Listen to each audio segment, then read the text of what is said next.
Bom dia, bom dia. Rodrigo Dell'Acqua, da Vetex.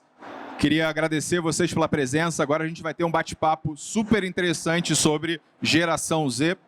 Eu queria convidar a grande amiga Ana Cláudia Plihal, head do LinkedIn, que vai fazer uma introdução mágica aqui com dados. Obrigado. Bom dia. Na verdade, acho que a parte mais interessante vai ser o bate-papo. O meu desafio aqui é justamente dar um contexto para vocês do que é que vem depois, tá? Hoje no Brasil, nós somos, dentro do LinkedIn, mais de 75 milhões de membros, de usuários. Isso acaba dando para a gente uma super oportunidade de não só coletar um monte de informações, ou viver um monte de informações, mas entender se as tendências que a gente está vendo na plataforma, elas realmente são uma realidade. E aí, o que a gente fez? Tudo que vocês vão ver aqui são dados do Brasil e que foram gerados e analisados agora em fevereiro de 2024. Então, são dados bastante recentes e que eu espero que vocês consigam aproveitar aí o conteúdo que ele traz. Bom, esses vão ser os meus participantes do painel, então. Mas, para começar, é importante colocar, em 2 anos, 25% da população profissional, dos trabalhadores que vão estar dentro das nossas empresas, serão da geração Z. E aí, o que é interessante ver é que, quando a gente olha para as 5 propostas de valor que os funcionários consideram para escolher uma empresa onde trabalhar, e aí está pequenininho aqui, mas entre as 5 a gente tem, em primeiro lugar, compensação, equilíbrio entre vida pessoal e profissional, a flexibilidade no trabalho, o progresso na carreira e o desenvolvimento de novas habilidades, que são aquelas vertentes ali. Os profissionais da geração Z, eles têm 35% mais chances de priorizar desenvolvimento de habilidades e avanço de carreira quando comparado com outras gerações. Ou seja, alguns mitos, algumas verdades a gente vem descobrindo através desse relatório, que é o que eu vou dividir com vocês então. Primeira coisa, essa é uma geração que não quer trabalhar? Pelo contrário, ela está disposta, olha, 83% dos profissionais que a gente acompanhou dizem que estão dispostos sim a trabalhar bastante, logicamente, se eles entenderem que eles têm um salário adequado. Por outro lado, é uma geração sim que quer sentir uma ascendência de carreira muito rápida. É uma geração que sabe o que quer? Não necessariamente. O que a gente viu é que ainda eles estão bastante desorientados em relação às suas carreiras. É uma geração que ela vem preparada em vários aspectos, sob o ponto de vista de competências, mas sobre definição e vocação é algo que ainda é uma geração que precisa de um pouco de orientação. E diferente das gerações, aparece muito forte que tudo o que está acontecendo no mundo, os impactos das guerras, as questões de respeito ao ser humano, afetam profundamente essa geração. E como a empresa se posiciona em relação a esses acontecimentos, também é algo que direciona a decisão sobre aonde trabalhar. Então, é algo que a gente não via antes, no passado, na hora que um profissional ia procurar um empregador, e ele passa a verificar isso agora, a considerar isso agora. E por mais que a gente considere que é uma geração muito autoconfiante, é uma geração que tem um posicionamento, mas ainda é uma geração que a gente vê que considera que as descrições e os requisitos que a gente comunica na hora da busca de um profissional, eles não são realistas. Eles não entendem que, por exemplo, o que se espera numa posição que é considerada uma posição de entrada é muito mais avançado do que eles de verdade entendem que é uma posição de entrada. Eles querem ter a chance do desenvolvimento, enquanto empresas continuam comunicando a busca de profissionais muito mais prontos. E outra coisa que é bastante importante, que conecta com o indivíduo na hora de escolher uma empresa ou outra, é a transparência em relação ao salário. A gente vai ver um pouquinho mais para frente também que compensação é um fator importante e não ter essa transparência faz com que eles não considerem essas empresas ou aquelas posições quando a gente não coloca essa informação logo no primeiro momento da publicação de uma vaga. Como é que a gente faz, então, para quebrar esse gelo e atrair essa população? Ou mesmo olhar para dentro e analisar o que a gente tem que fazer em relação a como eu incorporo essa nova geração, que é uma geração importante, é um tema importante dentro das nossas empresas. Primeira coisa, essa geração quer trabalhar? Sim, ela quer. E o que desse dado me chama mais a atenção é o fato de que 57% deles se diz buscar e está disposto a ficar mais de 10 anos numa empresa, caso ela entenda que aquela empresa faz sentido para ela e atende aos seus anseios.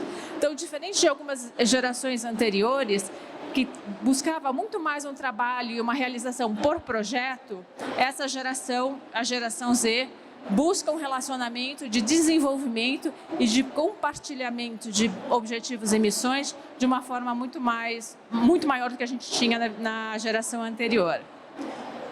Mas é aquilo, é uma relação de dar e receber.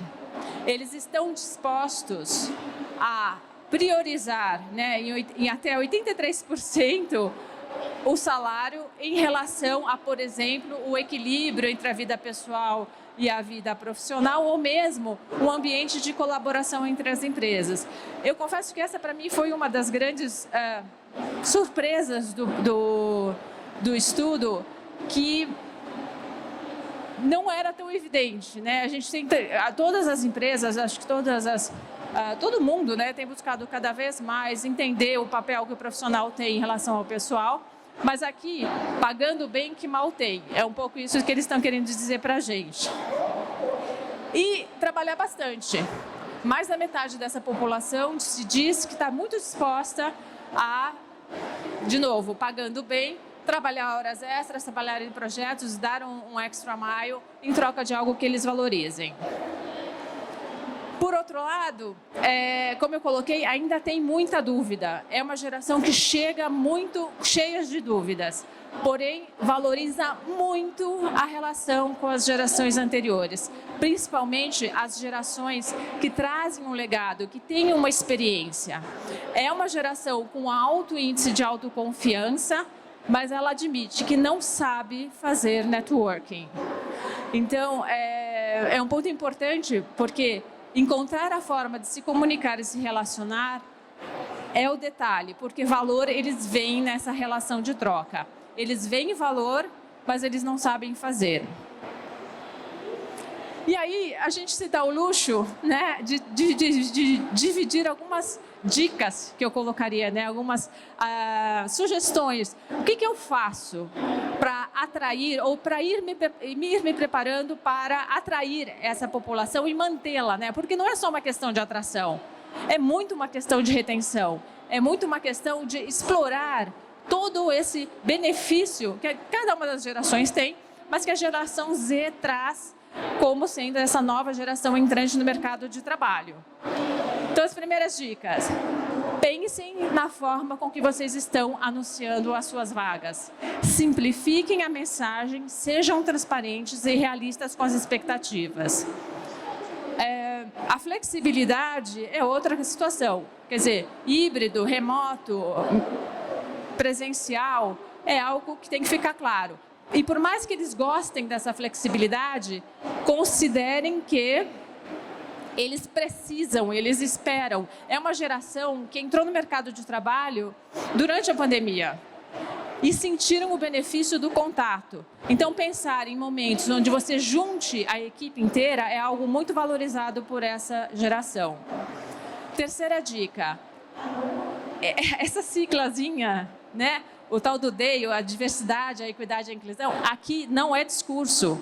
Aqui é muito sério, e em todos os aspectos, não só racial, não só de gênero, mas de modelo de pensamento também.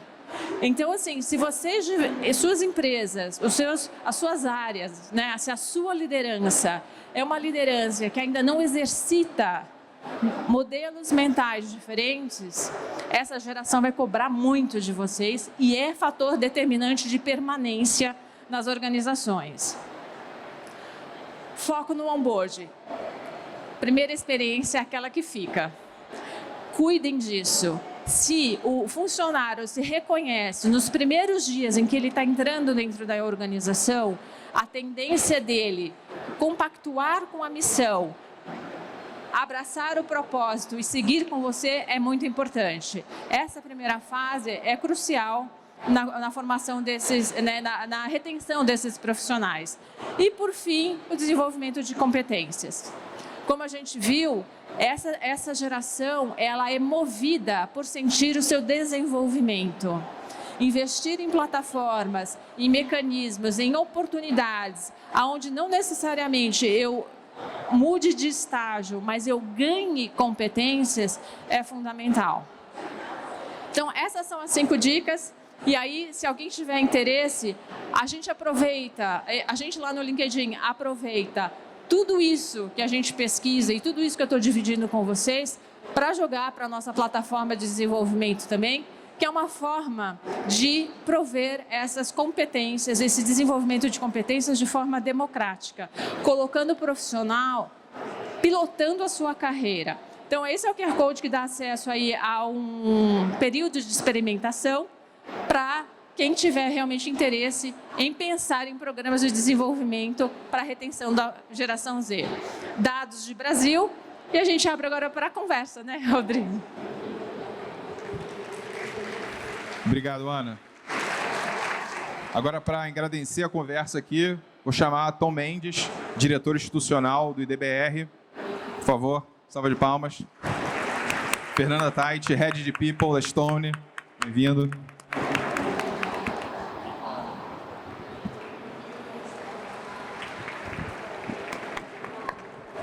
E eu vou me juntar a vocês e vamos conversar. Vamos lá. Alguém na plateia perguntou sobre geração Z. Quem é a geração Z? Quem sabe que é geração Z? Ali, ó, tem uma geração Z que eu conheço ali, ó. Vamos lá. Então, Tom, me ajuda aqui. Geração antes de 80 é geração... A gente tem lá no início a Baby Boomers, que eu acho que é de 45 a 60. Depois tem a X, que vai até 85.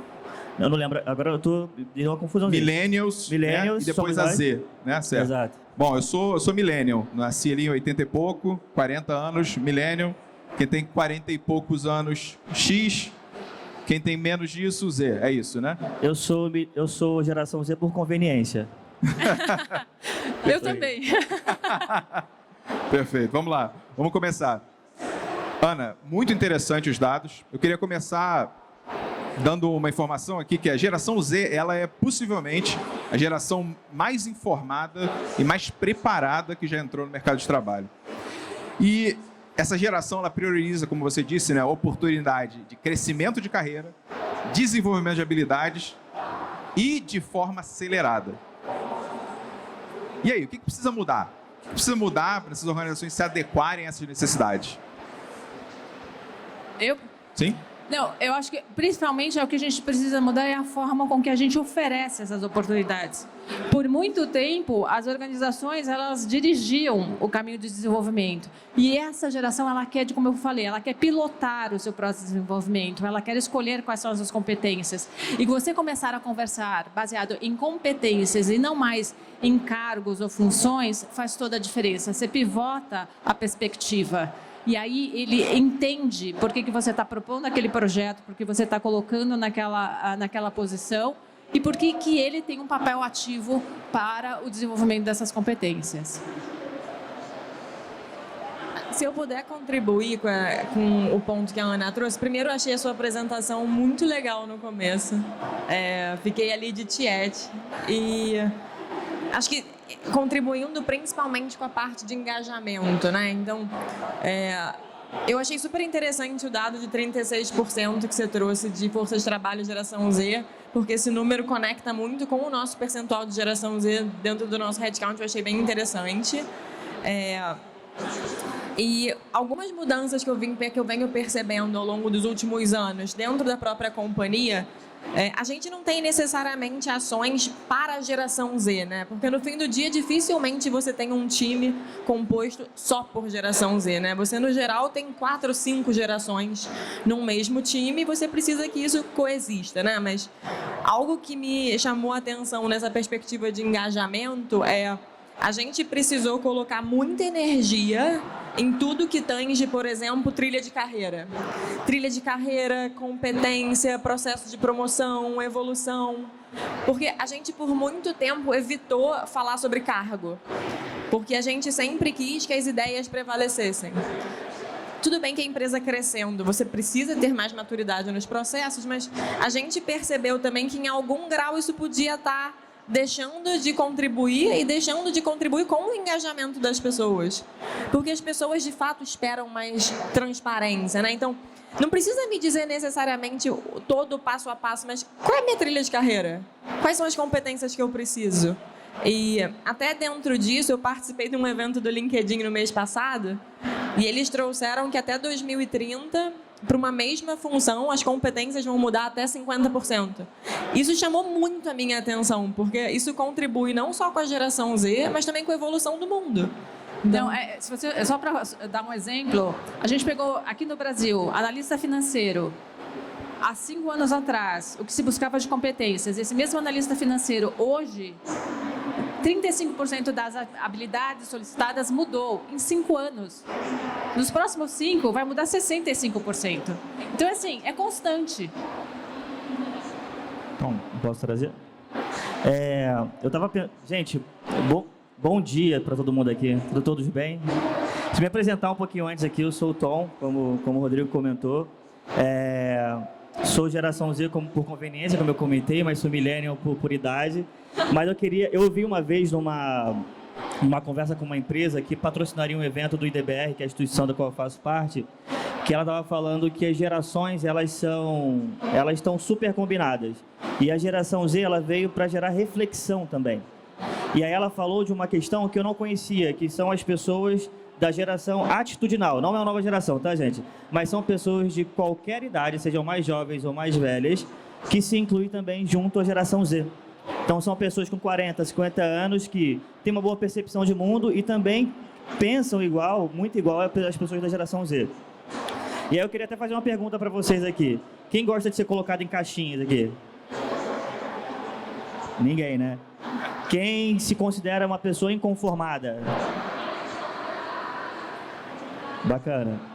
Isso já quer dizer que a geração Z, a geração alfa, está influenciando as ações de vocês também, porque essas são características dessas gerações, né?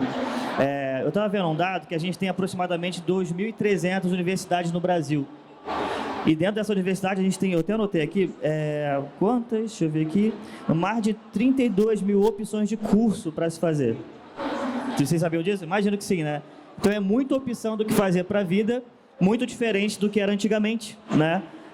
E eu vejo também um julgamento das gerações mais antigas, e eu queria até fazer uma pergunta. Quem preparou, quem educou a geração Z, a geração alfa, fomos nós, as gerações anteriores. A gente está reclamando de quê, né? Eu acho, e aí fala-se muito de... É uma geração mais preguiçosa, é uma geração que não quer ficar no emprego e tal. Quem gosta... Eu não sei, eu gosto de fazer pergunta, tá, gente? É quase aqui, né? Quem aqui está mais de 2 anos no mesmo emprego? Quem é que está mais de 5 anos? Nossa, quem é que está de mais de 10 anos? Vai diminuindo. Quem aqui mudou? Não vou perguntar isso não, vou perguntar. Quem muda aqui a cada 6 meses e tal? O que acontece? Essa geração de inconformados, e eu estava vendo, eu ouvi alguns podcasts, fiz algumas pesquisas e tal, esse lugar do inconformismo, ele é muito forte nessas novas gerações. E para mim isso é muito ciente também. Uma das coisas que eu ouvi, dentro de um processo seletivo para trainees, que tiveram mais de 30 mil candidatos, numa grande empresa aqui no Brasil, recentemente, acho que no ano passado, eram para 20 vagas apenas. Dessas 20 vagas, 7 pessoas desistiram. E aí a galera achou super estranho, né? Tipo assim, poxa, processo de mais de 30 mil pessoas, eu tenho 7 pessoas desistindo dentro de uma amostra de 20 pessoas. E tinha uma característica que eu até comentar contigo, vou até adiantar o assunto, que dentro dessas possibilidades, 2 pessoas particularmente não quiseram continuar no processo seletivo porque elas disseram que não se viam dentro da empresa. E aí eu não sei de que tipo de diversidade elas estavam falando, mas elas não se enxergaram lá. Elas falaram, para mim isso não faz sentido, porque a empresa para mim ela é uma extensão da minha vida e não só um lugar que eu sou obrigado a ir. Então, são pessoas que querem participar do propósito da empresa, que querem estar participando. Não são pessoas que querem ser chefe necessariamente, até pode ser. Mas elas querem ter lugar de fala. Isso não quer dizer que quer ser chefia. Tem gente que vai querer correr para uma carreira em Y e não vai querer ser chefe, mas quer ter voz ativa naquele espaço. Eu acho que é um lugar de percepção de a gente aprender com as novas gerações, que estão correndo mais, né, estão mais acelerados com relação à tecnologia, estão mais preocupados com questões outras, questões ambientais, questões de diversidade e inclusão, se ela está sendo ouvida ou não está sendo ouvida, e é isso. E só um último ponto, dentro de algumas pesquisas também que eu estava fazendo, há uma confusão de que é muito consolidado o que a gente fala de gerações, né? Então, mas eu vendo uma pesquisa que inclusive saiu no King's College, né, lá do Reino Unido, eles estavam falando que parte da geração de lá é muito mais conservadora do que hoje, principalmente no quesito político, né? Então a gente não tem uma uniformidade, né, com relação a isso. Mas é isso, eu vou falar um pouco mais depois, mas... Boa. Eu acho que eu vou logo em seguida já entrar até numa questão, a gente já continua esse assunto de diversidade e inclusão. Acho que eu vou dar a minha contribuição aqui. Hoje eu sou responsável pela área de L&D, então toda a área de carreira da VTEX está sob a minha responsabilidade. E logo a gente viu que a forma como a gente contrata precisava mudar. E é o que a gente fez para resolver isso, é o que tem alguns DCSers aqui espalhados aí pelo evento, uma DCSer ali, ela já faz parte de uma iniciativa que tem o intuito de atrair de forma diferente. Então a gente não é um programa de trainee, mas ele é comparado a um programa de trainee em forma de remuneração, em forma de desafios, altamente desafiador, feito para que você trabalhe e estude ao mesmo tempo, então toda essa questão de desenvolvimento de habilidades. E a gente tinha essa impressão que você precisava ser mais leve, pegar mais leve com a geração Z, porque tinha esse preconceito que era uma geração que quer trabalhar pouco.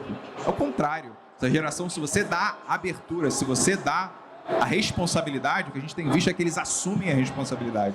E o resultado disso lá dentro da organização, por exemplo, é que o DCS, que a gente quer que ele eventualmente seja a única forma como a gente contrate na organização daqui para frente. A gente ainda está alguns anos distante disso, mas esse é o nosso objetivo. E aí acho que tem um outro ponto sobre habilidades, principalmente, que é geração Z como um todo. Acho que a Millennium passa um pouco disso. Ela tem alta facilidade de se preparar. Só que eu tenho visto que, e é uma coisa que no nosso programa a gente falha, que é a parte de soft skills, ou people skills, né, human skills. Eles aceleram muito rápido no hard skill, habilidades técnicas, e aí isso leva eles a um crescimento de carreira e rapidamente o soft skill vira primordial e aí eles recebem um hard block. Agora você está numa barreira por conta da falta de soft skill, falta de habilidade, falta de tato, a gente não consegue avançar, continuar avançando na sua carreira. Eu queria até somar do que você está trazendo, Delacqua, onde aquilo que eu falei, né? Ela é uma geração muito autoconfiante, ela vem com muita competência, mas ela tem um gap gigante dessas soft skills, né? E ela valoriza aprender isso com as outras gerações. Não necessariamente com a Millennium, mas com as anteriores, muito. Então, assim, é importante a gente estar atento de que não existe o preconceito com o mais velho, pelo contrário, o que a gente sim precisa ajustar é a forma de comunicação. E aí eu tive uma situação interna muito interessante, e aí vem aquela história, a geração do WhatsApp, a geração da mídia social e a geração... E assim, eu escutei, não, mas eu quero... Uma das características que a gente viu da geração Z é que ela gosta de se comunicar verbalmente, né? De estar assim, ter a conversa. Eu falei assim, maravilhoso, vamos ter a conversa. O cara me entra no Zoom, entendeu? Então, assim, para ele é uma conversa, só que digital.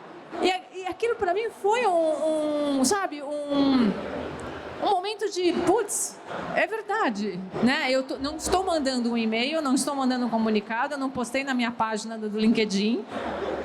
Eu estou me comunicando na forma, só é diferente. Eu acho que isso é importante, né? A gente encontrar como é que eu me comunico, porque valor tem, necessidade tem, acho que é a forma, de novo, da gente chegar lá. Boa. Vamos continuar, então, a rede social. Vamos encaixar direto, vamos falar de rede social. Rede social, felizmente, ou infelizmente para alguns, ele é o novo normal. E principalmente essa geração, ela está 100% dentro da rede social. Seja o LinkedIn, que eu acho que é menos nesse caso dessa geração, é mais para o millennial, talvez antes, mas TikTok, Instagram, outras redes sociais fazem parte do dia a dia. E a gente tem exemplos, uns cômicos, uns trágicos, uns bons, uns ruins em rede social. Como isso tem mudado a forma de não só encarar empregabilidade pelas empresas, tem vários exemplos super positivos de grandes comunicadores no mercado de trabalho que utilizam as redes sociais para aumentar a escala. Acho que tem até um caso interessante da Stone recente. Tem casos, vamos dizer assim, ruins, né, que usam as redes sociais de forma negativa, e a gente vê, por exemplo, empresas declinando oportunidades de trabalho porque a pessoa é muito vocal e muito negativa nas redes sociais. Mas como é que isso muda? Porque isso muda, inclusive, a forma de liderar esses jovens. Quer começar, Fernanda? Posso começar. A primeira coisa que eu penso é como é que... Acho que conecta com o ponto da apresentação, falando sobre rede social, que é como é que a empresa se posiciona, né? Eu acho que isso fica uma discussão muito viva e também no começo, não sei se no começo, mas tinha até muito meme, né? Assim, muita brincadeira de umas empresas se posicionando de uma forma um pouco quadrada. Então,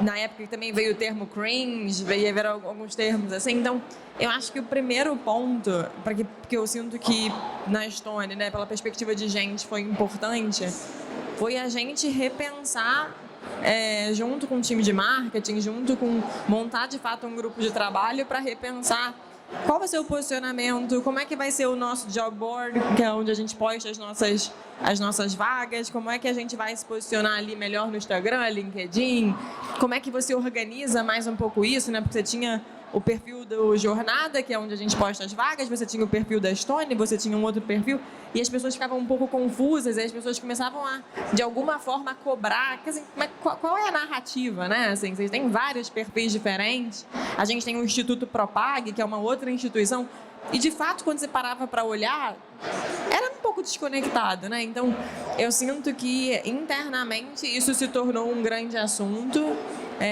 O evento recente lá do Carnaval, acho que tudo isso, sendo muito sincero, é um processo de aprendizado. Acho que não é uma coisa que... eu sinto que a cada evento é uma oportunidade de aprender, que vem com um friozinho na barriga. Porque não é necessariamente algo 100% natural e não necessariamente o time é todo formado de Gen Z, aí também sou uma millennial assumida, e não tenho necessariamente esse traquejo, né? Então, acho que rede social pela ótica da empresa, eu acho que esse é um ponto. E pela ótica, acho que do candidato, né? Acho que eu confesso que esse é um tema que eu talvez tenha que amadurecer um pouco mais, a minha opinião, mas porque eu não tenho uma leitura muito clara do quanto influencia o candidato a exposição dele à mídia, né? Assim, acho que quando a gente pensa naturalmente em casos muito extremos, né? Assim, você pode, na hora de recrutar, talvez a pessoa olhe e pense um pouco melhor, mas eu ainda não sei, assim, eu precisaria formular um pouco melhor meu pensamento em torno de... porque eu também acho que pode ser muito positivo, né? Acho que como tudo na vida, a dose define se é remédio ou se é veneno, né? Então, eu já, por exemplo, contratei pessoas, inclusive para educação, que eu achei super interessante, porque os conteúdos eram fantásticos. Mas aí você pensa, pô, mas você pode ter o reverso, né? Porque a pessoa tem um alcance muito grande, será que isso volta? Então, mas quando o conteúdo é muito positivo, você confia na pessoa, tem um bom processo, você fala, vamos embora, né? Você confia também no que você está fazendo, né? No que a empresa está fazendo, você não precisa ter ali qualquer tipo de famoso rabo preso, né? Então, aí você, vamos embora, mas... eu acho que existe uma linha tênue ainda de aprendizado em torno desse assunto, pelo menos pela minha perspectiva. acho que tem dois aspectos no ponto que você trouxe, Rodrigo. Primeiro tem o aspecto eu profissional, como é que eu me comporto nas redes sociais. E aí, cara, não tem jeito. A Ana é a Ana. É a Ana aqui, é a Ana no LinkedIn, a Ana mãe, a Ana filha, é a Ana. Então, assim, o comportamento numa rede, de verdade, mostra quem é você. A geração Z tem consciência disso. E quando ela se posiciona mostrando quem ela é. E aí, do lado da empresa, qual que é o aspecto? Não só a geração Z, mas todas as gerações buscam uma coerência. Então, o LinkedIn se posiciona no Instagram de uma forma que é diferente do que o LinkedIn se posiciona no LinkedIn. Porque ela entende que no momento em que eu estou no Instagram, eu estou me comunicando de uma outra forma, num outro momento daquela pessoa, né? As pessoas entram no LinkedIn em busca de conteúdo. Um conteúdo mais formal e ganho de conhecimento. Eu tenho uma linha coerente de fala, eu tenho uma linha coerente de mensagem, mas eu me posiciono de novo na questão da forma, de forma diferente nas diferentes plataformas. E acho que essa consistência ou essa consciência, na verdade, é importante que a empresa tenha na hora de se comunicar ao mercado. Posso falar? Eu tenho alguns pontos para trazer sobre isso, que eu estava pensando aqui agora. Mas primeiro eu queria mostrar para vocês uma coisa. A equipe do IDBR está onde aqui? Porra. Galera, levantem, por favor, para a galera ver vocês. Por favor, quero mostrar uma coisa. Pode levantar aí, time IDBR. Ei, vergonha. Nath, também, você também, Nath. Galera, olha o cabelo dessa galera. Olha o corpo, olha os traços físicos. Levanta a mão aí, Babi. Flávia lá atrás, Paloma. Esse é o time do IDBR, gente. Por que eu estou falando isso? Quando a gente fala da... Eu escrevi aqui que hoje nós somos múltiplos. Eu comentei logo no início que ninguém vai ser colocado em caixinhas, né? Então, conversando com algumas pessoas da geração Z, as pessoas falam, eu sou uma pessoa, eu sou um gerente, eu sou um diretor financeiro, mas eu também sou músico. Eu também gosto de poesia, eu gosto de passear com cachorro, eu gosto de N questões, eu sou uma pessoa bi, sei lá, diversa, né, dentro disso. A empresa, para conectar com esses novos profissionais, tem que se mostrar também múltipla. Porque um processo engessado, imagina você, uma pessoa altamente qualificada, eu vou dar um exemplo aqui, né? Eu sou uma pessoa negra, utilizo dread, altamente qualificado, já passei para as melhores universidades do Brasil e do mundo e tal. Eu quero uma empresa que faça sentido para mim.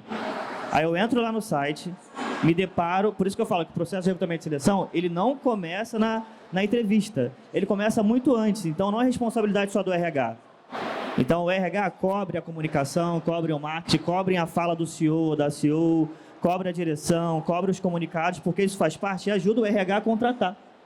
Então, se eu entro lá no site, empresa interessante, aí eu não vejo lá pessoas parecidas comigo, já vai me causar um estranhamento. Então, opa, eu olho lá o conselho, não tem diversidade. Eu não sei se todo mundo sabe aqui, mas a maioria dos conselhos do Brasil são formados por homens brancos, acima de 50 anos, de São Paulo e outras localidades e tal. Se eu sou um homem negro hiperqualificado, de dread, periférico, e não me vejo lá, eu falo, eu não quero estar aqui, porque não sei. Talvez. Aí, imagina que eu vejo uma comunicação, vejo pessoas negras, pessoas com deficiência, mulheres, todo o processo lá já no meu site, no processo seletivo, as pessoas que me entrevistam, ainda tem um processo. A maioria dos RHs brasileiros, eles são só formados por pessoas brancas também nesse processo. Uma coisa que eu estou trazendo aqui. Então, e tem dados também que comprovam que quando você tem diversidade nas pessoas que estão entrevistando, há um lugar também de compatibilidade ali, as pessoas se sentem mais confortáveis de estar naquela empresa. Então, é uma coisa. Então, assim, eu queria trazer só esse lugar. Se na rede social não comunica, porque tem dois pontos. A pessoa que você quer atrair para comprar o teu produto ou o teu serviço e também a pessoa que você quer contratar. São comunicações de forma diferente, mas elas se coadunam, elas se conectam. Então, assim, eu tenho que ser múltiplo nesse processo. Eu tenho que mostrar naturalidade. Recentemente, teve uma marca do setor bancário, do setor financeiro, que uma menina no carnaval estava... Não sei se quem viu aqui. A menina no carnaval lá, acho que ela é social media da empresa, e ela utilizou o perfil da empresa. Quem viu isso aqui? Vocês viram? Foi o da Estônia. Eu não quis falar. Gente, mas foi a maior propaganda. Eu não sei se fizeram de propósito, mas foi uma sacada sensacional. Porque conectou com o público riu junto com aquilo ali, achou natural, porque as pessoas gostam de carnaval. Não é um processo seco. Então, aquilo engessado, aquele processo da caixinha, que é do engravata. Gente, vocês raramente vão me ver de gravata. Mas é de propósito, eu até gosto de usar de vez em quando. Mas é para mostrar que existem outras coisas, outras formas de se vestir. Eu vou colocar um blazer bem bonito e o meu tênis, porque eu acho legal, mas que esteja nos conformes da ocasião também, né? Isso é uma coisa. Só o último ponto. Há alguns anos atrás, quando aconteceu o caso de George Floyd, e aí trazendo novamente para a questão racial, a gente viu várias empresas se posicionando ali só com a telinha preta. Vocês devem ter acompanhado isso também na pandemia. E aí veio a pergunta, tá, qual é o próximo passo da empresa? Vai ser só essa tela preta no Instagram ou vai se posicionar verdadeiramente nos seus processos, nas suas contratações, no seu site e tal? Então, e as empresas foram cobradas e atraíram. Só um último ponto com relação a isso, quando a gente pensa em diversidade, puxando de novo a sardinha aqui para o lado racial, o perfil dos baby boomers, da geração X, da geração dos milênios e tal, por que ele é diferente também da geração Z? Geração Z tá cheio de gente, pessoas indígenas, pessoas negras, pessoas que conseguem se posicionar, sou uma pessoa que faço parte do grupo LGBTQIA+, pessoas com deficiência que se formaram na universidade por conta de cota na universidade, por facilitação na universidade, então são novas pessoas nesse processo, não é o mesmo perfil. Então a gente tem que comunicar com esse público, seja com pessoas contratando, seja na comunicação, seja na propaganda no marketing, seja patrocinando eventos que façam sentido com aquela temática, né? Então, tipo assim, eu sei que o board lá todo não tem a ver comigo, mas eu sei que tem um programa de mentoria, eu sei que tem um pilar voltado à temática racial, eu tenho um grupo de trabalho internamente, eu tenho propagandas que eu vejo pessoas diversas também. Então, acho que é um composto de várias coisas. Isso influencia diretamente. E volto a dizer, não só a geração Z. A geração Z, eu acho que foi esse...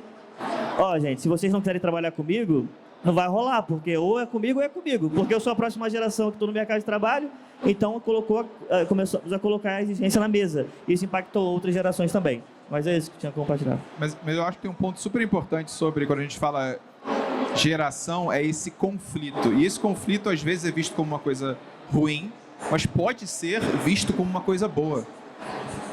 E aí a gente pode falar de o que às vezes você falou no caso do carnaval. Para algumas pessoas, talvez foi visto como uma coisa ruim. Uma coisa ruim, foi uma falha de processo. Será que foi? Será que isso não pode ser visto como uma coisa boa? Então, às vezes, acho que a geração Z... tenho um filho agora de 2 anos, nem sei qual geração que ele vai ser agora, mas eu já me vejo sendo provocado por ele por 2 anos. E eu fui essa pessoa que provocou meus pais. A geração Z vem para provocar a forma como as empresas trabalham hoje. Então, muita coisa, como às vezes que é entendido hoje como algo que está fora do padrão, possivelmente vai virar seu padrão no futuro. Isso vai mudar tudo no mundo. Porque, eu entendo, VTEX hoje é uma empresa pública, aberta na Bolsa em Nova York. Existem várias regras definidas por essas instituições, a Stone também, pela B3, que impede a gente de fazer certas coisas, que criam riscos financeiros, criam liabilities, e por isso que isso não é às vezes bem visto. Mas essa geração vem para tirar isso, tirar o esparadrapo, o que for, para fazer efetivamente a gente provocar mudança. Né? Acho que usei isso, mudança. Eu queria deixar a Fê falar, porque tem um ponto do... Talvez até indo mais para a linha de liderança, né? Assim, o Tom trouxe bastante ponto de não querer se encaixar numa caixinha, né? Eu confesso que depois do convite aqui eu escutei vários podcasts, li várias coisas e isso apareceu majoritariamente em todos, assim, né? Da dinâmica de querer ser visto como uma pessoa completa, né? Assim, não só a caixinha. E correlacionando até com alguns desafios que eu vejo na companhia da liderança e que eu pessoalmente vivo, que essa geração de fato veio para provocar, como foi colocado, né? Então, por exemplo, como líder, é uma geração que de fato, de alguma forma cobra que você veja o todo, né? Assim, todo dela, né? Assim, então, ela assim, gosta de fato de dividir mais, que você demonstre mais interesse, engajamento em outros assuntos, né? Então, saber se a pessoa é música, se ela gosta de jogar futebol, como é que eventualmente está algum outro hobby dela, se ela está fazendo cerâmica. Então, e isso para mim foi foi uma virada de chave que foi muito importante. E que para mim foi acontecendo um pouco lentamente. Porque, de novo, no time, não é um time só de geração Z. Então, você tem a pessoa que está lá mais afim mesmo de falar de trabalho propriamente dito, você tem a outra pessoa que tem mais abertura para dividir, e a gente até começou a criar alguns fóruns para ter esse espaço, para que as pessoas se conhecessem. Eu recebi muito, pô, Fê, seria muito legal se a gente pudesse se conhecer.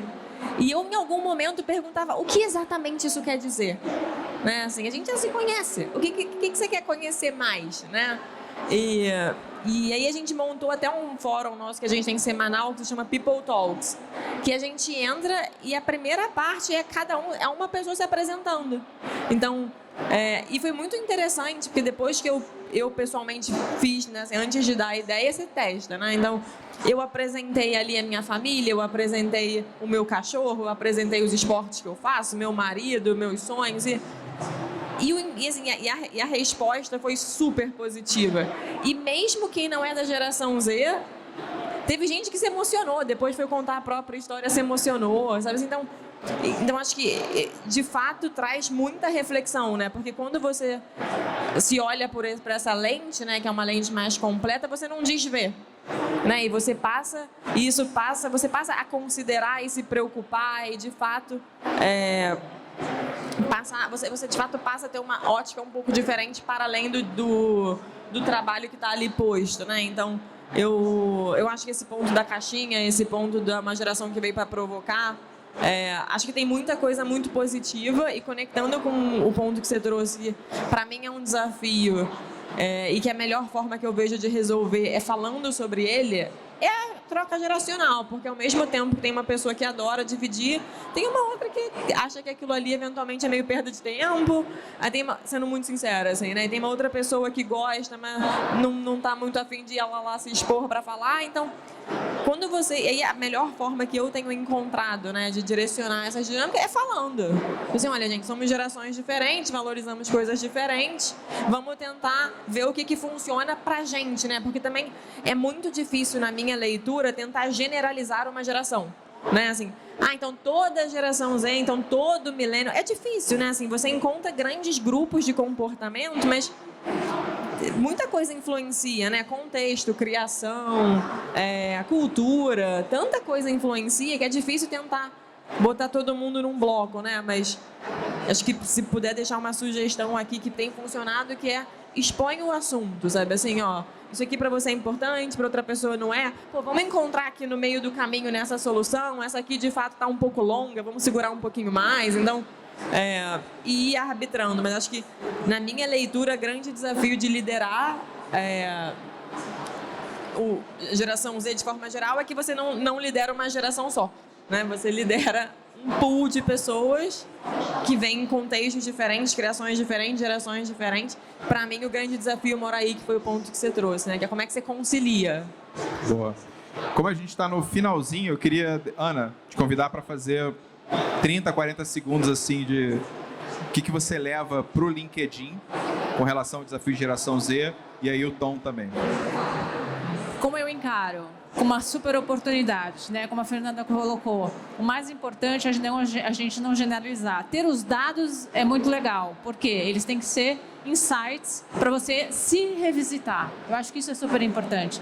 E mais, a gente vai não só conviver com novas gerações, mas que muitas vezes a gente também já ouviu que pela primeira vez a gente tem 5 gerações trabalhando numa mesma empresa, na grande maioria das empresas no Brasil.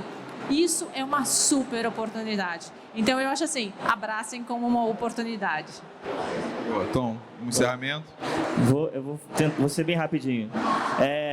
Eu aprendi uma vez, eu me formei lá na PUC-Rio, no Rio de Janeiro, e aí uma vez numa aula teve uma dinâmica que falava sobre lado A e lado B. Quem gosta de vinil aqui? Imagino que alguns gostem aqui, né? Eu amo vinil, coleciono vinil.